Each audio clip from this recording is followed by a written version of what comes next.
minutes and you don't think that you will be able to stop yourself from walking into the basement, then call either me or Mr. Collins, and we'll tell you what to do. Now this next part is very important. You will be sleeping in our guest room upstairs for the night. Before you go to bed, make sure that you leave a plate outside your bedroom door with a piece of raw steak on it. You can find the raw steak in our refrigerator, and leave a glass of milk next to the plate as well.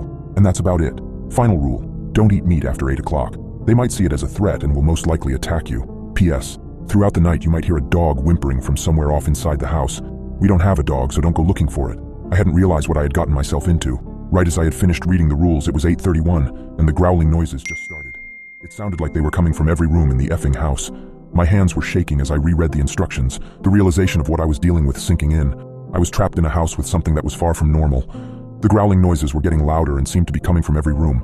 I forced myself to calm down, taking deep breaths. I had to follow the rules no matter how bizarre they were. Over the next few hours, things only got stranger and more terrifying. The growling turned into scratching, and sometimes I would hear what sounded like a soft whimpering, like a dog. But I remembered Mrs. Collins's postscript. They didn't have a dog. I stayed in the living room, keeping the lights on as instructed, and waited. The urge to go down to the basement was strong, but I fought against it, going into the kitchen and gulping down glasses of milk. Around 10 p.m., I heard the sounds of footsteps in the basement, but I didn't go down there. I stayed put, watching TV to distract myself from the cacophony. It was during one of these distractions that I noticed a different piece of paper on the coffee table, a sheet that had been tucked away under a magazine. It was a diet plan for Samantha, written in Mrs. Collins's neat handwriting. My heart skipped a beat as I read through it.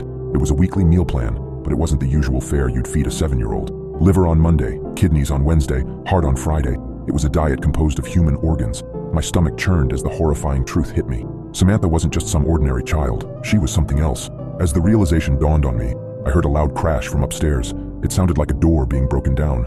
The noise was followed by the soft padding of feet on the staircase. Samantha. I could hear her humming a lullaby as she descended, her voice echoing through the eerily silent house. My heart pounded in my chest as I stood rooted to the spot, my mind racing. I thought back to Mrs. Collins's instructions, her insistence that I follow them exactly, but it was too late for that now. I had made a terrible mistake, and now I was about to pay the price. I could hear Samantha getting closer, her humming growing louder. It was then that I realized the horrifying truth. I wasn't here to babysit Samantha. I was here to feed her. I was the meal.